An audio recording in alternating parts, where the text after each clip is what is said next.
Évangile de Jésus-Christ selon saint Marc, au chapitre 1, des versets 40 à 45. En ce temps-là, un lépreux vint auprès de Jésus. Il le supplia et tombant à ses genoux lui dit, « Si tu le veux, tu peux me purifier. » Saisi de compassion, Jésus étendit la main, le toucha et lui dit, « Je le veux, sois purifié. » À l'instant même, la lèpre le quitta et il fut purifié. Avec fermeté, Jésus le renvoya aussitôt en lui disant, « Attention, ne dis rien à personne, mais va te montrer au prêtre et donne pour ta purification ce que Moïse a prescrit dans la loi. Cela sera pour les gens un témoignage. » Une fois parti, cet homme se mit à proclamer et à répandre la nouvelle, de sorte que Jésus ne pouvait plus entrer ouvertement dans une ville, mais restait à l'écart dans des endroits déserts. De partout, cependant, on venait à lui. Au nom du Père et du Fils et du Saint-Esprit. Amen. Le soir, Jésus-Christ. Chers frères et sœurs dans le Christ, aujourd'hui nous voyons Jésus qui guérit un lépreux.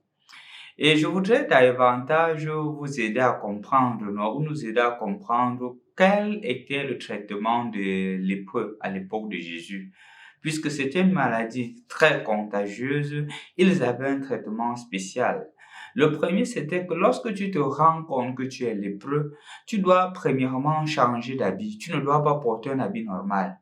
Tu dois porter un habit qui est déchiré pour te différencier des autres. Et deuxièmement, tu dois marcher avec une cloche ou tu dois sonner quand tu veux passer dans la ville. Tu vas dire lépreux, lépreux, lépreux, impur, impur, impur, impur, pour que les gens s'écartent et pour que tu puisses passer. Et donc, si tu étais dans une famille, on te retirait de la famille. On te retirait parce qu'on ne voulait pas que tu contamines les autres membres de la famille. Et donc, voyez d'abord que la maladie était en train de ronger les lépreux. Et non seulement la maladie, mais il y avait aussi le rejet qui naissait dans la société. Ils étaient rejetés. Ils devaient être à l'écart. Et quand ils devaient passer, on devait s'assurer que tout le monde est à l'écart et en sécurité. C'est dans cette situation qu'ils se trouvent. Et dans cette situation, il y a ce lépreux d'aujourd'hui qui vient dire à Jésus, « Jésus, guéris-moi, aie pitié de moi. Aie pitié de moi. » Et le geste de Jésus est assez beau. Jésus ne lui dit pas seulement que guéris. Jésus vient, Jésus lui tend la main. Jésus lui tend la main. Jésus se rapproche de lui. Ce qui est rejeté, Jésus se rapproche de ce qui est rejeté. Et Jésus lui dit, je le veux, sois purifié. Sois purifié. Jésus veut guérir. Jésus ne veut pas le rejeter. Jésus ne veut pas le stigmatiser. Pourquoi j'insiste dessus, chers frères et sœurs dans le Christ? Il y a beaucoup de personnes qui sont rejetées dans notre société. Dans nos familles, parfois, quand les enfants viennent, ils sont malades malades mentaux, on se met à dire que ce sont les enfants de deux mondes. Et quelle est l'attitude? On dit, allez les mettre à la rivière, comme ça il va retourner dans son monde. On est en train de commettre un meurtre. On rejette ces personnes-là parce qu'on ne veut pas qu'ils soient dans la société de leur manière, à leur manière. Et on veut justement tout faire pour les rejeter. Il y a des personnes qui sont malades dans nos sociétés, qu'on rejette. Des personnes âgées qu'on se met à rejeter parce qu'on se dit qu'ils sont des fardeaux pour nous. Mais aussi et spécialement, il y a de cela quelque temps, on a parlé beaucoup du document Fiducia Supplicans, dans lequel l'Église présentait justement la situation des homosexuels, qui a fait beaucoup d'encre et de salive. Je ne voudrais pas revenir dessus parce que nous aurons un temps, après beaucoup de tourbillonnements, de revenir sur ce document et de donner notre vision à propos de celui-ci. Mais je voudrais qu'on s'attelle sur quelque chose. Remarquez qu'à l'époque de Jésus, il y avait des personnes malades, mais Jésus s'est approché d'eux. Jésus ne les a pas rejetés. Jésus a été habité par la compassion à leur égard. On ne peut pas nier le fait que dans notre société, il y a des personnes qui ont un problème de genre, qui ont une difficulté à comprendre leur genre. Et justement, en ayant cette difficulté-là, quelle est notre attitude? Si même dans notre société, il y a des personnes qui ont eu cette tendance-là, quelle est notre attitude à leur égard? Est-ce une attitude de rejet, comme on faisait à l'égard des lépreux à l'époque de Jésus? Ou plutôt une attitude de compassion pour les tendre la main afin de les guérir? Parce que le danger, chers frères et sœurs dans le Christ, serait de devenir un peu comme les pharisiens au temps de Jésus. Des pharisiens dans la mesure où on voit les autres, on les juge, on les condamne, on les jette.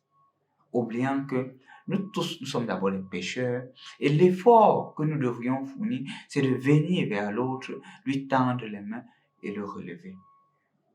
Je vous assure, chers frères dans le Christ, j'en ai connu des personnes qui avaient des orientations homosexuelles qui ont pu guérir. Et justement, ils ont pu guérir parce que quand ils s'étaient ouverts, ils ont laissé qu'on les aide. J'en connais quelqu'un qui est même marié aujourd'hui, mais qui hier, il avait les orientations. Lorsqu'on faisait la préparation au mariage, il a affirmé cela à son épouse. Donc, mon frère, ma soeur, quand Jésus guérit aussi le lépreux aujourd'hui, il faudrait qu'à l'égard de ces homosexuels, à l'égard de ces malades mentaux, à l'égard de ces enfants qui sont nés malades, à l'égard des personnes rejetées par la société, n'ait pas une attitude de pharisien, n'ait pas une attitude de scribe, est l'attitude de Jésus qui va vers celui-là pour le relever. On n'est pas en train de dire ici, comprenez bien, qu'on encourage le péché, qu'on encourage ce qui est mauvais. Mais on est en train de dire que notre mission, c'est d'élever le pécheur à la statue d'enfant de Dieu. Notre mission n'est pas de le voir, le stigmatiser, le juger, le condamner. Non, ce n'est pas notre mission. Notre mission, c'est de lui dire, les mains sont ouvertes, les mains sont tendues, relève-toi. C'est ce que Jésus a fait à son temps. Il ne les a pas stigmatisés. Il n'a pas condamné, il dit que non. Il fait la conversion. Appelez-vous clairement. Il dit, je ne suis pas venu pour les bien portants, mais pour les malades, pour que le pécheur se convertisse et qu'il soit sauvé. C'est ça notre finalité.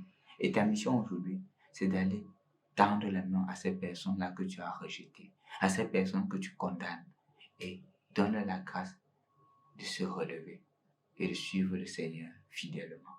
Parce qu'en tout et pour tout, on doit toujours chercher à connaître Jésus, le faire aimer et le faire vivre.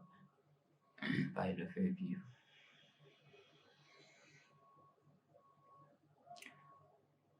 Parce qu'en tout et pour tout, on doit chercher à connaître Jésus, à en faire l'expérience et à le faire aimer par nos frères et sœurs humains. Et cela va passer par le même regard que nous aurons à l'égard de ces personnes-là, de ces lépreux qui sont rejetés dans notre société, un regard de compassion. Au nom du Père et du Fils et du Saint-Esprit.